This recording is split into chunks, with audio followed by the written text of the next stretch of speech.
से बच्चों, आज हम कपिकरी हृदय विचारी कविता का अध्ययन करेंगे, जिसके रचिता है गोस्वामी तुलसीदास जी। आइए कविता के मूल भाव को पढ़ें। यह प्रसंग गोस्वामी तुलसीदास कृत प्रसिद्ध ग्रंथ रामचरितमानस के सुंदरकांड से लिया गया है।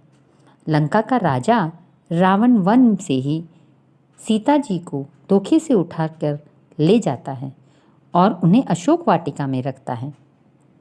सीता जी राम जी के वियोग में अत्यंत दुखी है। उधर राम जी भी सीता जी के बिना व्याकुल हैं। वे हनुमान जी को सीता जी की खोज में भेजते हैं। हनुमान जी लंका जाकर अशोक वाटिका में पेड़ की शाखाओं में छिपकर उन्हें देखते रहते हैं।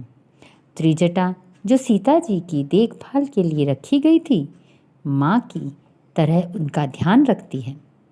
सीता जी अत्यंत दुखी है। वे सोचने लगी कि एक मास बीत जाने के बाद अधम राक्षस उन्हें मार डालेगा। उन्होंने त्रिजटा जी से कहा कि माता, आप मेरी विपत्ति के साथिन हो। कोई ऐसा उपाय करो कि मैं तुरंत अपने प्राण त्याग सकूं। अब यह दुख असहनीय हो रहा है। सीता जी को अत्यंत दुखी देख हनुमान जी राम जी की दी हुई मुद्रिका पेड़ से नीचे गिरा देते हैं। हनुमान जी नीचे उतर राम जी का संदेश कहते हैं, जिससे सीता जी आश्वस्त हो जाती हैं। आइए इस कविता के भावार्थ को पंक्तिबद्ध जानें। कपिकरी हृदय विचारी। जहाँ तह गई सकल जब सीता, कर मन सोच। मास दिवस बीते मोही, मारही निश्चर पोच। त्रिजटा सन बोली कर जोरी, मातु विपत्ति संगनी तय मोरी। तजय तेह करु वेगी उपाई, दूसह विरहु अब नहीं सही जाई। अर्थात यहाँ पर रावण के चले जाने के बाद सभी राक्षसियाँ इधर उधर चली गई। अशोक वृक्ष के नीचे बैठी सीता जी के मन में विचार आने लगे। वे सोचने लगी, एक मास बीत जाने के बाद यह अधम राक्षस मुझे मार डालेगा। सीता हाथ जोड़कर त्रिजटा जी से बोली कि माँ, तुम मेरी विपत्ति की साथिन हो। कोई ऐसा उपाय करो कि मैं तुरंत अपने प्राण त्याग सकूं, क्योंकि राम के वियोग का असहनीय कष्ट अब मुझसे सहा नहीं जाता। आनी काठ रचु चिता बनाई, मातु अनल पुनि देहि लगाई। सत्य करहि मम प्रीति सयानी, सुने को श्रवण शूल समबानी। सुनत वचन पद गही समुझाई सी, प्रभु प्रताप बल सुजसु सुनाई सी। निसिन अनल मिली सुनु सुकुमारी, अस कहीं सो निज भवन सिधारी। अर्थात लकड़ी लाकर चिता बना दो और हे माता, मेरी देह को अग्नि दे देना। राम के प्रति मेरे प्रेम को सत्य मानो। मुझे अन्य सब वचन कांटों के समान भीषण पीड़ा देते हैं। इन वचनों को सुन त्रिजटा सीता जी के पैर पकड़कर समझाने लगी। उन्होंने राम जी के तेज, बल और यश की बातें कह सुनाई। फिर बोली, सुनो सुकुमारी, रात्रि के समय कहीं से भी अग्नि नहीं मिल पाएगी। ऐसा कहकर त्रिजटा अपने भवन में चली गई। कै सीता विधि भा प्रतिकूला, मिलहि न पावक मिटहि न सूला। देखी अत प्रगट गगन अंगारा, अवनि न आवत एक हुतारा। पावक मैं शशि सतव्रत न आगी, मानहु मोहि जानी हत भागी। सुनहि बिनम विनय मम विटप अशोका, सत्य नाम करु हरु मम शोका। अर्थात सीता जी अपने आप से कहने लगी, विधाता भी मेरे विरुद्ध हो गया है। जब तक अग्नि नहीं मिलती तब तक मेरा कष्ट दूर नहीं हो सकता। आकाश में अनेक अग्निपुंज तारे हैं, पर एक भी तारा पृथ्वी पर नहीं आता। चंद्रमा मुझे आग सा लग रहा है, पर यह भी मुझे अभागिन जान मेरी सहायता नहीं कर रहा। हे अशोक वृक्ष, मेरी विनती सुनो और अपने नाम को सार्थक करते हुए मेरे दुख को दूर करो। नूतन किसलय अनल समाना, देही अग्नि जनि करहि निदाना। देखी परम बिरहा कुल सीता, सोचन कपहि कलप सम बीता। कपि करि हृदय विचार दीनी, मुद्रिका डारी तब। जनु अशोक अंगार दीन, हर्षी उठी कर गहेऊ। अर्थात तुम्हारी नई निकली हुई पत्तियां अग्नि के समान दिखती है। मुझे अग्नि देकर मेरे कष्ट को दूर करने का उपाय करो। सीता जी को इस प्रकार विरह में व्याकुल देख हनुमान जी का एक एक क्षण युग के समान बीत रहा था। तब हनुमान जी ने मन में कुछ विचार किया और उचित समय जान राम जी की दी गई अंगूठी नीचे गिरा दी।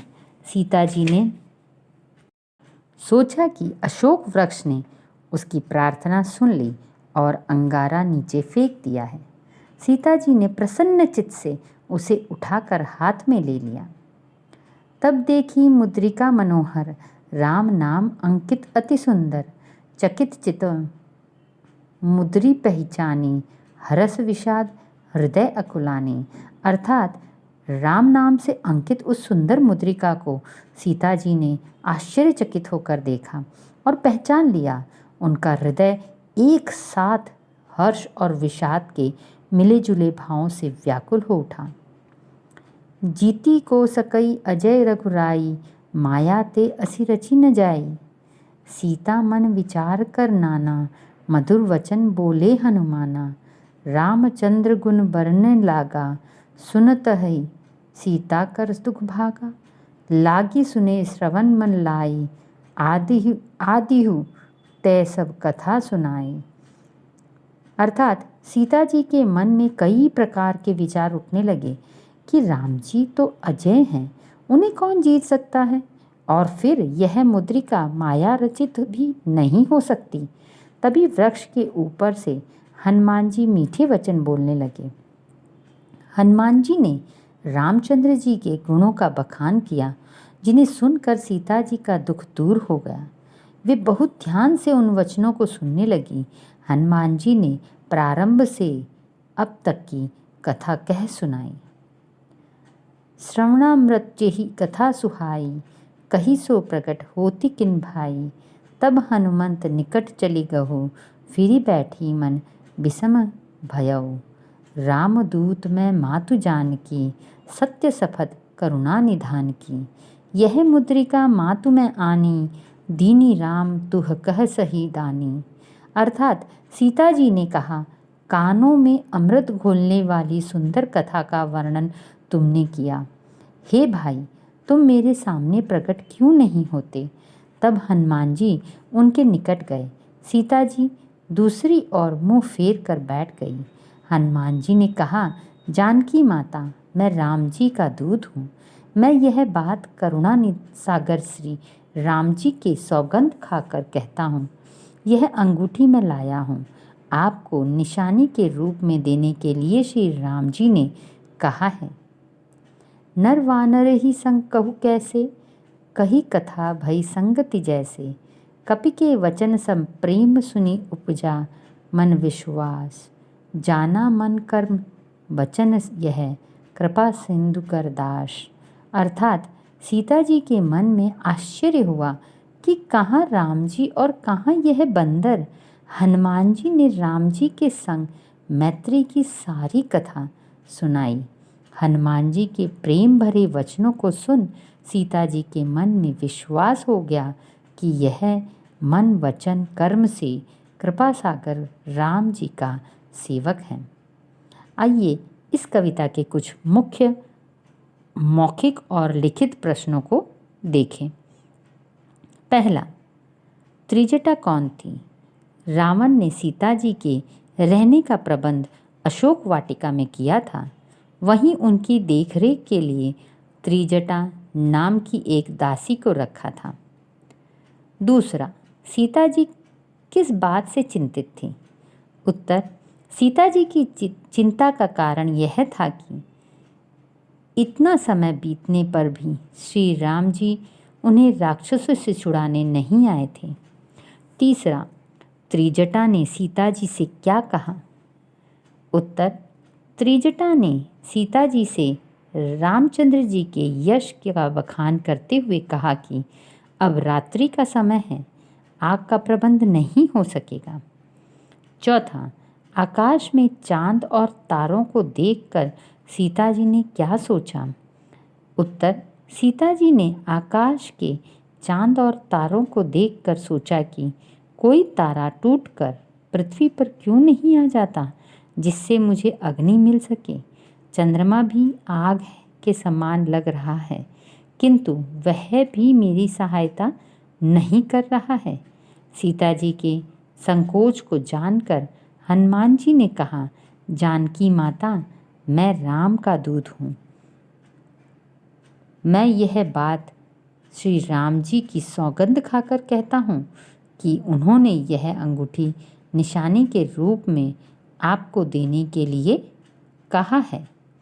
आइए कुछ लिखित प्रश्नों को पढ़ें। पहला, सीता जी ने त्रिजटा से क्या निवेदन किया? उत्तर, सीता जी ने त्रिजटा से निवेदन किया कि तुम मेरी विपत्ति की साथिन हो। बहुत दिन बीतने पर भी श्री राम जी ने मेरी सुध नहीं ली है। मैं अग्नि में जलकर उनके प्रति अपने सच्चे प्रेम को प्रमाणित करना चाहती हूँ। अतः मेरे लिए अग्नि का प्रबंध कर मेरे दुख को दूर करो। श्री राम जी के वियोग का कष्ट अब असहनीय हो गया है। दूसरा, त्रिजटा सीता जी को क्या समझा रही थी? उत्तर, त्रिजटा सीता जी को समझा रही थी कि श्री राम अवश्य आएंगे, इसलिए आप प्राण देने का विचार त्याग दें। रात्रि के समय अग्नि का प्रबंध भी नहीं हो पाएगा। तीसरा, सीता जी की अवस्था देखकर हनुमान जी को कैसा लगा?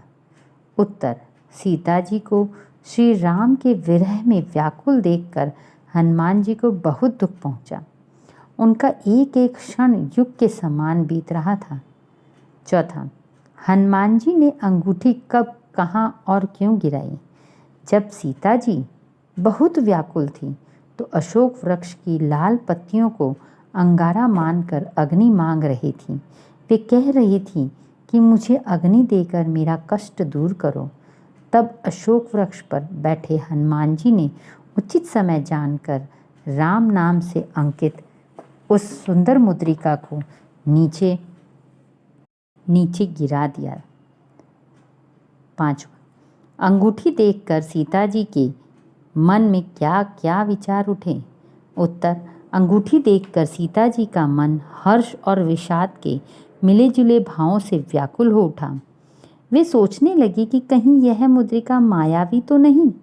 तभी उनके मन में विचार आया, राम जी तो अजय हैं, फिर यह मुद्रिका यहाँ कैसे आई? पाठ के भाव स्पष्टीकरण भी हम देखते हैं।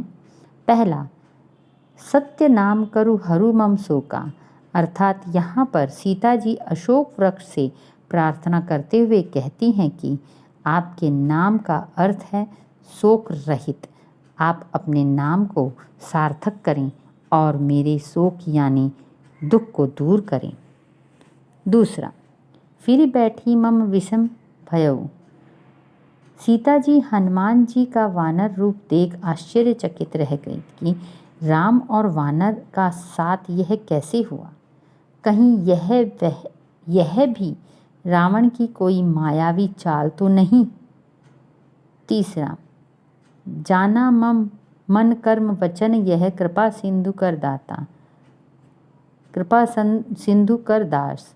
उत्तर, सीता जी हनुमान जी की बात सुनकर समझ गई कि यह मन वचन कर्म से कृपा के सागर राम का सेवक है। आइए हम एक सोचकर प्रश्न लिखने का प्रयास करें। प्रश्न, आप अपनी विपत्तिग्रस्त मित्र की सहायता कैसे कर सकते हैं? उत्तर, विपत्ति का कारण जानकर उसे दूर करने का प्रयास करना। यदि आर्थिक सहायता की आवश्यकता हो तो उसे बिना एहसास कराए उसकी मदद करना।